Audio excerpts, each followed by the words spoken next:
বিশ্বখ্যাত ব্র্যান্ডের অর্ডার দখলে নতুন পরিকল্পনা বিজিএমইএর। চট্টগ্রামে 4টি পয়েন্টে বহুতল গার্মেন্টস জোন গড়ে তোলার উদ্যোগ, জায়গা বরাদ্দ চেয়ে চিঠি। চট্টগ্রামের লোহাগড়ায় নিয়ন্ত্রণ হারিয়ে গাছের সঙ্গে 2 বাসের ধাক্কা, প্রাণ গেল 4 জনের, আহত অন্তত 10 জন। 2 চালক কথা বলতে গিয়ে দুর্ঘটনা। বিএসএফের গুলিতে আবারও ঝরল বাংলাদেশির প্রাণ। ব্রাহ্মণবাড়িয়ায় কলেজ ছাত্রসহ 2 জন নিহত, আহত 2। রাঙামাটিতে দুর্বৃত্তের হামলায় ইউপিডিএফ কর্মী খুন। এবং জ্বালানি অনুসন্ধানে গভীর কূপ খনন যুগে বাংলাদেশ। তিতাসে মাটির 5600 মিটার নিচে কর্মযোগ্য। দিনে মিলবে 15 মিলিয়ন ঘনফুট গ্যাস, সংকট মোকাবিলায় আশার আলো।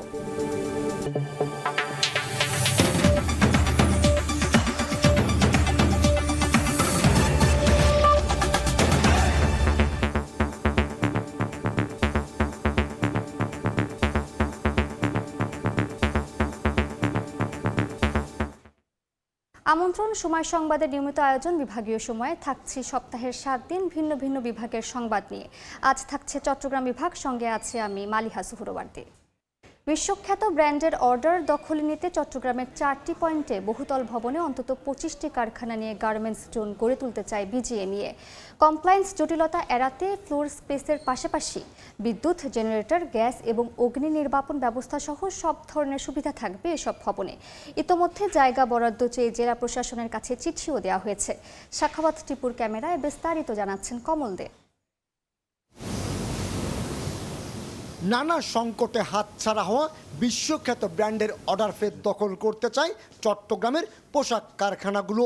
সে লক্ষ্যে যুক্ত থাকা গার্মেন্টসকে সচল করতে একগুচ্ছ পরিকল্পনা নিয়েছে বিজিএমইএ। পরিকল্পনার অংশ হিসাবে নগরীর মুরাদপুর, বায়েজিদ, বহদ্দারহাট এবং আগ্রাবাদে পরীক্ষামূলকভাবে তৈরি করা হবে একাধিক বহুতল ভবন। আর এসব ভবনে থাকবে প্রতিটি ফ্লোরে একটি করে কারখানা। কমপ্লাইড বিল্ডিং করে দেব। ওখানের মধ্যে যেমন আপনি যখন একটা ফ্লোরে থাকেন, আপনার জেনারেটর অনেক কস্টলি থাকে, এই এক্সপেন্সগুলো কমন থাকবে। পরিকল্পনা অনুযায়ী 6 তলা বিশিষ্ট প্রতিটি ভবনের ওয়ার্কিং প্লেস হবে অন্তত 30,000 বর্গফুটের। প্রতিটি কারখানায় সর্বনিম্ন 600 থেকে সর্বোচ্চ 1000 শ্রমিকের হবে কর্মসংস্থান। চট্টগ্রামের জেলা প্রশাসকের কাছে দেওয়া এক চিঠিতে বিজিএমইএ নগরীতে প্রতিটি জোনে 3 থেকে 5 একর জায়গা বরাদ্দ দেওয়ার আবেদন জানিয়েছে।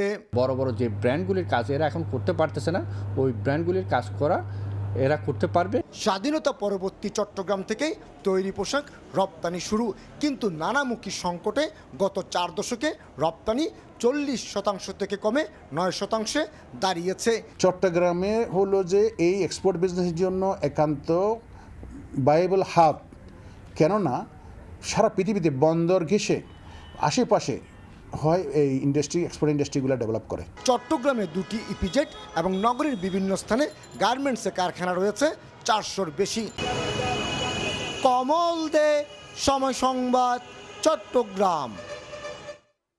চট্টগ্রামের লোহাগাড়ায় বাস নিয়ন্ত্রণ হারিয়ে গাছের সঙ্গে ধাক্কায় 4 জন নিহত হয়েছেন। এ ঘটনায় অন্তত আহত হয়েছেন 10 জন। বেলা 11টায় চট্টগ্রাম কক্সবাজার মহাসড়কের 4 সিজন এলাকায় এই দুর্ঘটনা ঘটে। ফায়ার সার্ভিস জানায়, বিপরীত দিক থেকে আসা 2টি বাস নিয়ন্ত্রণ হারিয়ে রাস্তার দুপাশের গাছের সঙ্গে ধাক্কা লাগে। এতে ঘটনাস্থলে এক নারীর মৃত্যু হয়। খবর পেয়ে ফায়ার সার্ভিস ঘটনাস্থলে পৌঁছে বাস দুটির নিচে আটকে পড়া হতাহতদের উদ্ধার করে হাসপাতালে নিলে চিকিৎসক আরও 3 জনকে মৃত ঘোষণা করেন। বিএসএফের গুলিতে সীমান্তে আবারও ঝরল বাংলাদেশির প্রাণ। এবার ব্রাহ্মণবাড়িয়ার কসবা সীমান্তে নিহত হলেন 2 যুবক। স্থানীয়রা জানান, শুক্রবার রাত 12:30টার দিকে বাংলাদেশি কয়েক যুবক কসবার পাথারিয়াদার এলাকা দিয়ে সীমান্ত দিয়ে ভারতে ঢোকার চেষ্টা করেন।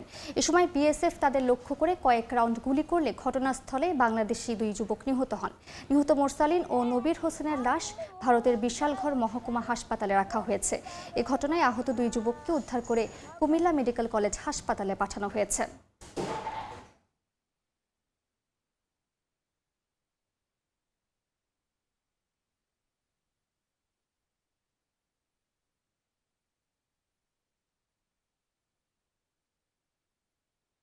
রাঙামাটিতে দুর্বৃত্তের গুলিতে এক ইউপিডিএফ কর্মী নিহত হয়েছেন। সকালে জেলার মারিশা দিঘিনালা এলাকায় এই ঘটনা ঘটে। স্থানীয়রা জানান, কয়েকজন অস্ত্রধারী শুকনাছড়া এলাকায় অবস্থান নেয়।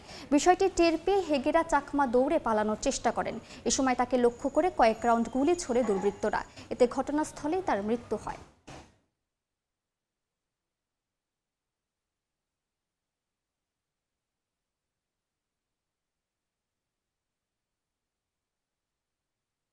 বিভাগীয় সময় আরও থাকছে। 12 দিন ধরে পানিবন্দী কুমিল্লা নগরের 7 নম্বর ওয়ার্ডের 30টি পরিবার। চরম দুর্ভোগে 1.5 শতাধিক মানুষ। ড্রেনেজ সংকটে জলজট। স্থায়ী সমাধানের আশ্বাস সিটি কর্পোরেশনের। জ্বালানি অনুসন্ধানে গভীর কূপ খনন যুগে বাংলাদেশ। প্রথমবার অনুসন্ধান চালানো হচ্ছে 5600 মিটার গভীরে। ব্রাহ্মণবাড়িয়ায় তিতাস 31 কূপে চলছে চ্যালেঞ্জিং এই খনন কাজ। সাফল্য পেলে কূপটি থেকে দিনে মিলতে পারে 15 মিলিয়ন ঘনফুট গ্যাস। প্রকল্প এলাকা ঘুরে এসে রিপোর্ট করেছেন ফারুক ভুইয়া রবিন। জ্বালানি সন্ধানে আরেকটি ইতিহাস গড়ার পথে ব্রাহ্মণবাড়িয়ার নন্দনপুর। চীনা প্রতিষ্ঠান সিসিডিসির সহযোগিতায় চলছে তিতাস 31 কূপে বিপুল কর্মযজ্ঞ। দেশের অন্য সব কূপের তুলনায় এখানকার কার্যক্রম কিছুটা ভিন্ন।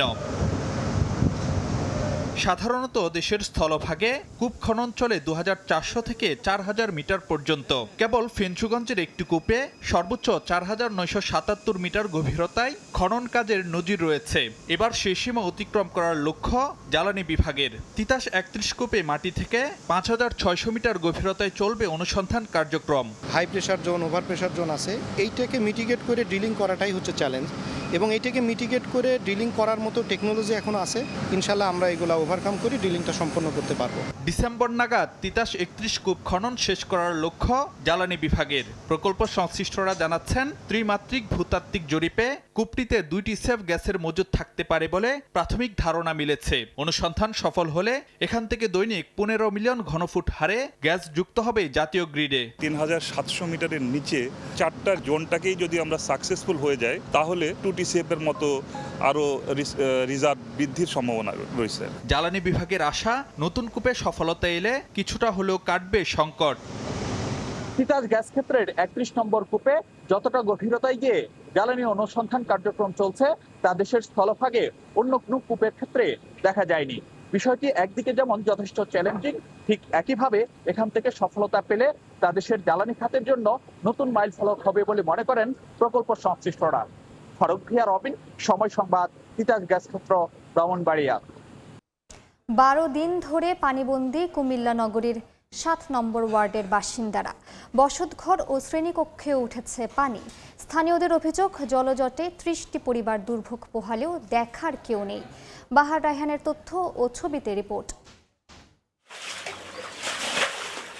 12 দিন ধরে পানিবন্দী। ড্রেনেজ ব্যবস্থা না থাকায় জলজটে 30টি পরিবার।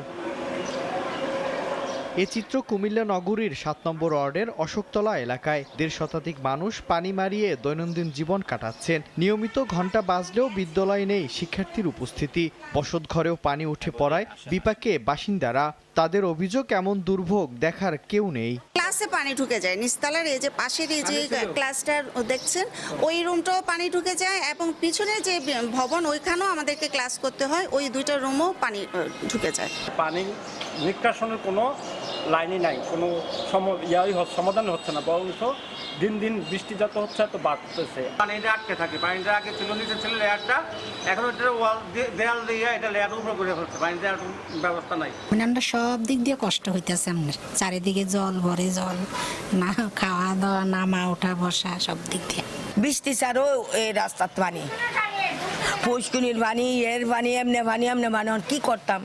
সমস্যা সমাধানে সিটি কর্পোরেশন স্থায়ী প্রকল্পের উদ্যোগ নিচ্ছে বলে জানিয়েছেন সাবেকে জনপ্রতিনিধি। শালখানা বাড়ির এখান দিয়ে একটা ড্রেন ছিল, তাকে এখান দিয়ে পানিটা আগে যাইতো, কিন্তু এখন ওই বাড়ির তারা সবাই মিললা ড্রেনটা বন্ধ করে দিছে। তো দেওয়াতে এখন তারা বলতে তাদের বাড়ির উপর দিয়ে কোনো পানি দেওয়ার জন্য কোনো ড্রেন দিত না দেওয়ার কারণে এখানে একটা সরকারি প্রাথমিক বিদ্যালয় আছে, কমল শিশুরা চলাচল করতে খুব কষ্ট হয়। 2 বর্গ কিলোমিটার এলাকা নিয়ে গঠিত নগরীর 7 নম্বর ওয়ার্ড। সময় সংবাদ, কুমিল্লা। বিভাগীয় সময়ে আরও থাকছে। দুর্গম পাহাড়ি এলাকায়ও হামের হানা, আলীকদমে বাড়ছে প্রাদুর্ভাব। যাতায়াত সংকটে চিকিৎসার বাইরে অনেক রোগী। পরিস্থিতি নিয়ন্ত্রণে হিমশিম খাচ্ছে স্বাস্থ্য বিভাগ। বান্দরবানে হাম সংক্রমণের জন্য সবচেয়ে ঝুঁকিপূর্ণ আলীকদম। দুর্গম কুরুখপাতা ইউনিয়নে দেখা দিয়েছে রোগের প্রাদুর্ভাব। চিকিৎসার অভাবে বাড়ছে উপসর্গের রোগী। যোগাযোগ সমস্যার কারণে পরিস্থিতি নিয়ন্ত্রণে হিমশিম খাচ্ছে স্বাস্থ্য বিভাগ। সোহেল কান্তিনাথের ক্যামেরায় বিস্তারিত জানাচ্ছেন এনে জাকির। হাম উপসর্গ নিয়ে ভর্তি স্বাস্থ্য কমপ্লেক্স। শয্যা সংকটে হাসপাতালের করিডোর ও মেঝেতে চিকিৎসা নিচ্ছেন রোগীরা। বান্দরবানের আলীকদম উপজেলার কুরুকপাতা ইউনিয়নের দুর্গম বিভিন্ন পাড়ায় বেড়েছে হামের প্রাদুর্ভাব। চিকিৎসার অভাবে প্রতিদিন বাড়ছে রোগীর সংখ্যা। গেল এক সপ্তাহে হাসপাতালে ভর্তি হয়েছেন শতাধিক রোগী। এর মধ্যে মারা গেছে 5 শিশু। দুর্গম এলাকা ও যাতায়াত ব্যবস্থা না থাকায় আক্রান্ত হওয়ার পরও বাড়িতে অবস্থান করছে অনেকে। দ্রুতই সংক্রমণ ছড়িয়ে পড়ছে বাকি শিশুদের মাঝে। এখনো অনেক পাড়ার মধ্যে, যেমন আপনার নেপিউ পাড়া এবং মেনিয়ম পাড়া, ওখানে বর্তমান এই হামরুকের আক্রান্ত অনেকজন রয়ে গেছে। এখানে কোনো চিকিৎসা পুরো পায় না, আর ডাক্তার তো আসেই না। পাড়ার ডাক্তার থেকে এই হাম বেরাম ওষুধ থেকে আমার কিনে নিয়ে আনছে। ডাক্তার বলে দিছে এই হাম বেরাম থেকে মারলে পারবে। দুর্গম এলাকায় সেনাবাহিনী ও স্বাস্থ্য বিভাগের যৌথ উদ্যোগে অস্থায়ী মেডিকেল ক্যাম্প করা হলেও হাম নিয়ন্ত্রণে আসছে না। যোগাযোগ সমস্যার কারণে এমন পরিস্থিতি বলছে স্বাস্থ্য বিভাগ। আমাদের মেডিকেল টিম ওখানে কাজ করছে, তারা ওখান থেকে রোগীদেরকে সার্চ করে নিয়ে আসছে। যাদেরকে হাসপাতালে নিয়ে আসছে তাদেরকে আমরা চিকিৎসার আওতায় এনে যথাযথ চিকিৎসা করে আমরা সুস্থ করার চেষ্টা করে যাব। স্বাস্থ্য বিভাগের তথ্য মতে আলীকদম হাসপাতালে গত 1 মাসে হাম উপসর্গ নিয়ে ভর্তি হয় 166 জন রোগী। এর মধ্যে 68 জন সুস্থ হয়ে বাড়ি ফিরেছে। এনে জাকির, সময় সংবাদ, বান্দরবান।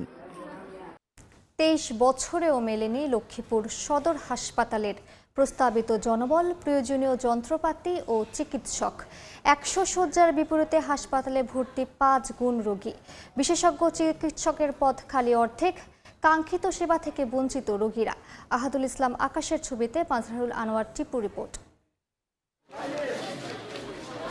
হাসপাতালের করিডোর জুড়ে রোগীদের দীর্ঘ লাইন। শয্যা না পেয়ে মেঝেতে শুয়ে চিকিৎসা নিচ্ছেন তারা। প্রায় 20 লাখ মানুষের চিকিৎসা সেবার একমাত্র ভরসাস্থল লক্ষ্মীপুর জেলা সদর হাসপাতাল। 50 শয্যার জনবল দিয়েই চলছে চিকিৎসা সেবা।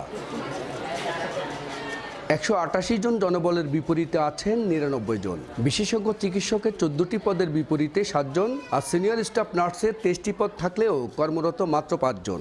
প্রতিবন্ধকতার কারণে ডাক্তার সংকট, ইনস্ট্রুমেন্ট সংকট। যে পরিমাণ সিট থাকার কথা এখানে ওই পরিমাণ সিট নাই। ঘন্টার পর ঘন্টা দাঁড়িয়ে থাকে, টিকিটের লাগে বাইরে থেকে লোক আসে, টিকিট দালালরা টিকিট বিক্রি করে ওইখানে।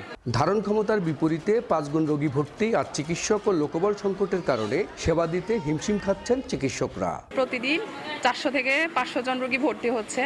আমাদের চিকিৎসক ওইভাবে নাই। সিভিল সার্জন বলছেন জনবল অনুমোদনের জন্য ঊর্ধ্বতন কর্তৃপক্ষকে জানানো হয়েছে। কিছু কাজ বাকি আছে, কাজ করে যদি আমাদের বুঝিয়ে দেয় তাহলে কিন্তু এই সংকটটা আমাদের অনেকটাই, আবার রোগীদের যে থাকার যে সংকট এটা কেটে যাবে। 2017 সালের 14 মার্চ লক্ষ্মীপুর সদর হাসপাতালকে 100 শয্যা থেকে 250 শয্যায় উন্নীত করে সরকার। মাঝারুল আনোয়ার টিপু, সময় সংবাদ, লক্ষ্মীপুর। ফেনীর পৌর মৎস্য আড়তে দেশীয় মাছের সরবরাহ কম থাকায় কেজিতে 20 থেকে 30 টাকা বেড়েছে সব ধরনের মাছের দাম। প্রতিদিন কয়েক টন মাছ নিয়ে দেশের বিভিন্ন অঞ্চলের ব্যবসায়ীরা আসেন এই আড়তে। তবে গত কয়েকদিন দেশীয় উৎস থেকে মাছ কম ধরা পড়েছে। এতে আড়তে কমেছে সরবরাহ। দেশীয় জাতের অধিকাংশ মাছের দাম বেশ চড়া। হরিণা ও বাগদা চিংড়ির পাশাপাশি মাছ ধরায় সরকারের নিষেধাজ্ঞা থাকায় সামুদ্রিক মাছের দামও স্থিতিশীল নয় বলে দাবি বিক্রেতাদের। এতে নাখোশ ক্রেতারা। চট্টগ্রামের কর্ণফুলী নদীর দখল দূষণ রোধে অনুষ্ঠিত হলো ব্যতিক্রমী সাম্পান র্যালি। এতে অংশ নেয় 300 সাম্পান। এ সময় তাদের সঙ্গে একাত্মতা প্রকাশ করেন দুই পাড়ের মানুষ। নদীটি রক্ষার প্রয়োজনীয়তা নিয়ে সচেতনতা বৃদ্ধির লক্ষ্যেই এই আয়োজন বলেও জানান আয়োজকরা। নূরজামাল আতিকের ছবিতে পার্থপ্রতিম বিশ্বাসের রিপোর্ট। নদীর বুকে একসঙ্গে চলছে শত শত সাম্পান। কর্ণফুলী নদী দখল ও দূষণমুক্ত করা এবং সাম্পান মাঝিদের অধিকার রক্ষায় চট্টগ্রামের কর্ণফুলী নদীতে শোভাযাত্রা বের করা হয়। ব্যতিক্রমী এই শোভাযাত্রায় অবমিত ঘাট থেকে শুরু করে নদীর কয়েক কিলোমিটার এলাকা প্রদক্ষিণ করে 3 শতাধিক সাম্পান। এ সময় তাদের সঙ্গে একাত্মতা পোষণ করেন দুই পারের মানুষ। আয়োজকরা বলছেন 4 শতাধিক কারখানা, 1200-এর বেশি খামার এবং মহানগরের বর্জ্য প্রতিদিন কর্ণফুলীতে পড়ে। নদীটি রক্ষার প্রয়োজনীয়তা নিয়ে সচেতনতা বৃদ্ধির লক্ষ্যে এই আয়োজন বলেও জানান তারা। হালদার মা মাছ এবং আমাদের দেশীয় জীববৈচিত্র্য এইসব রক্ষা করতে হলে কর্ণফুলী রক্ষার কোনো বিচিত্র নেই এবং বাংলাদেশে একমাত্র নদী কর্ণফুলী, যেটা তীরে 13টি ক্ষুদ্র নৃগোষ্ঠী বসবাস করে। নদীটা যেন মানে বজ্র পড়ে, উত্তর দক্ষিণ মহানগর বিভিন্ন জায়গাতে বজ্র পড়ে, নদীটা যেন নষ্ট না হয়, দূষিত না হয়। দূষিত না হওয়ার জন্য এই নদী রক্ষা আন্দোলনের এই সম্মান খেলাটা ওখান থেকে আরম্ভ আজকে পর্যন্ত চলমান আছে। মাঝিরা বলছেন কর্ণফুলীতে সাম্পান বেয়ে জীবিকা নির্বাহ করেন 1000 মাঝি। প্রভাবশালী মহলের কারণে ঘাটের নিয়ন্ত্রণ বেদখল হচ্ছে বলে অভিযোগ তাদের। প্রভাবশালী ব্যক্তিরা যারা নিচ্ছে এই যে সাম্পান মাঝির সাথে, তাদের কারণে আমরা সাম্পানগুলো বিলুপ্ত হচ্ছে। দীর্ঘ অবহেলিত আমাদের সাম্পান মাঝিদের অধিকার রক্ষার জন্য আমরা 20 বছর ধরে আমরা আন্দোলন করতেছি। 3 দিনের এই আয়োজনে রোববার বিকেলে হবে সাম্পান খেলা। পার্থপ্রতিম বিশ্বাস, সময় সংবাদ, চট্টগ্রাম। বিভাগের সময় শীর্ষ সংবাদগুলো জানিয়ে দিচ্ছে আরেকবার। বিশ্বখ্যাত ব্র্যান্ডের অর্ডার দখলে নতুন পরিকল্পনা বিজিএমই এর। চট্টগ্রামের 4টি পয়েন্টে বহুতল গার্মেন্টস জোন গড়ে তোলার উদ্যোগ, জায়দা বড়বেত্ত যে চিঠি। চট্টগ্রামের লোহাগাড়ায় নিয়ন্ত্রণ হারিয়ে গাছের সঙ্গে 2 বাসের ধাক্কা, প্রাণ গেল 4 জনের, আহত অন্তত 10 জন। 2 চালক কথা বলতে গিয়ে দুর্ঘটনা। এবং বিএসএফের গুলিতে আবারও ঝরল বাংলাদেশের প্রাণ। ব্রাহ্মণবাড়িয়ায় কলেজ ছাত্রসহ 2 জন নিহত, আহত 2।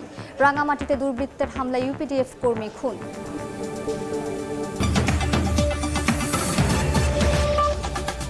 এই ছিল বিভাগীয় সময়ে। আগামীকাল থাকবো সিলেট ও ময়মনসিংহ বিভাগের আয়োজন নিয়ে। এরপর আন্তর্জাতিক সময়ের সঙ্গে থাকবেন ওমর এনান। মালিহা, আপনাকে ধন্যবাদ। আন্তর্জাতিক সময় নিয়ে আসছি কিছুক্ষণ পর, সঙ্গে থাকুন সময়।